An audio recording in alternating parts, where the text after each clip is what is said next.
Welcome back to a brand new season of Inside the Arts.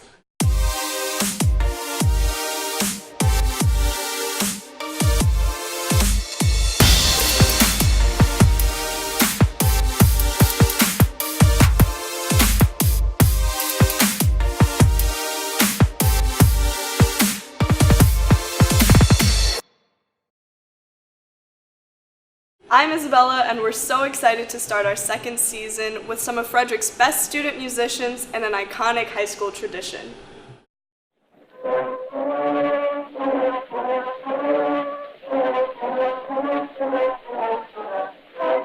The modern marching band has roots in ancient military traditions.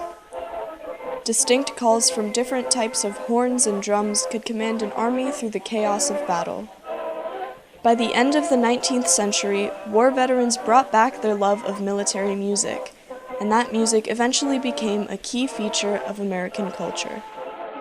John Philip Sousa became a well-known composer for band music, while leading the U.S. Marine Band from 1880 to 1892.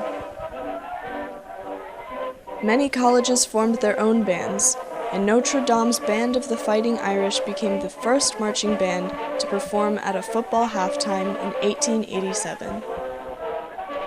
Band programs became more popular in schools across the country, and by 1923, the first national contest just for marching band was held. Through the 20th century, high schools and universities kept the tradition, and students participate in local and national competitions every year.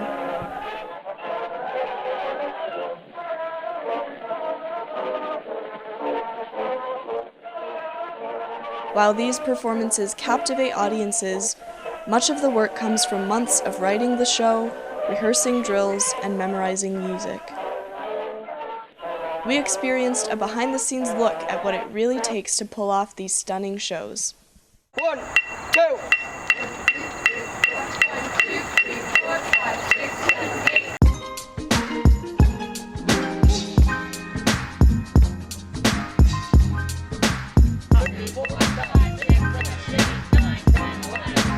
We start our design process for marching band around the February time frame. It involves a lot of moving parts. You have to work with many different folks that are involved in the process, whether it's parents to help build props or to help create sets for what we're doing, to our music writers and drill writers, along with our choreographers for color guard as well.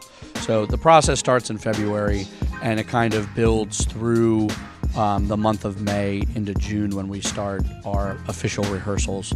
Back up a little bit, Jared. 1, 2, 3, 4, 5, 6, 7, 8, 9, 10, 20. We have been working since the last 2 weeks of May. So we've been working about 5 months on our performance.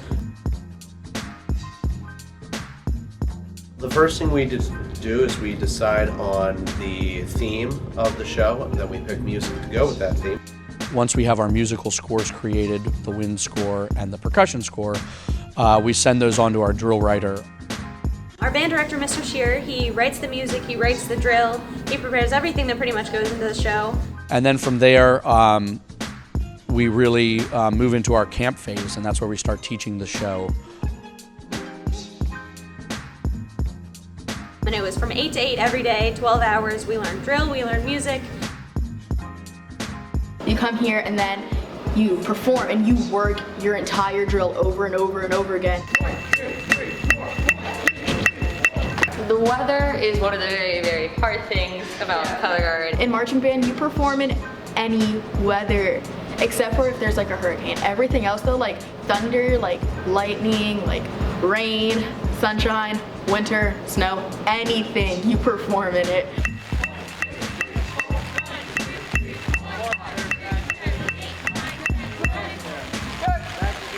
It's not always easy at first, but if you put hard work in, it becomes easier.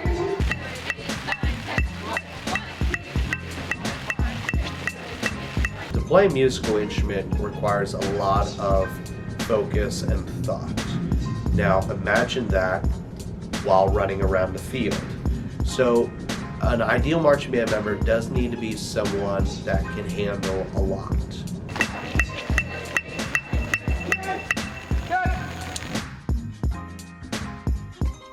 students that are dedicated, students that understand the time commitment that it takes. We rehearse and perform. Basically, we're here 20 hours in addition to what is required of a normal student. It is rigorous, but it does give the students a lot of understanding to what the real world is going to be like. You have to be determined, for sure. You have to make sure that you are willing to put in as much work as it takes to get yourself to the best level possible. We get to create something of an art form or a performing art on the field. And it's more creative for us as directors, and for me that's one of the big things that I really like about it, is that I get to design something, that I get to create something. And it's gratifying to see them, all the hard work that they've put in, really kind of come to fruition.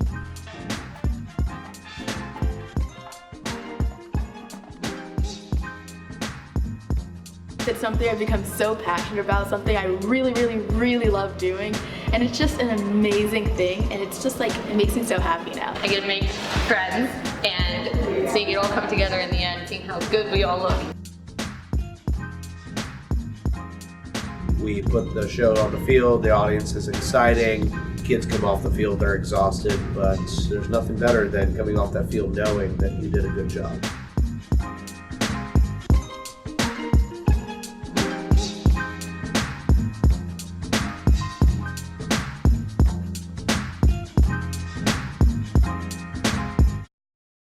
Thank you for joining us on this month's episode. Be sure to follow us on Twitter, subscribe to our YouTube channel, and we'll see you next time on Inside the Arts.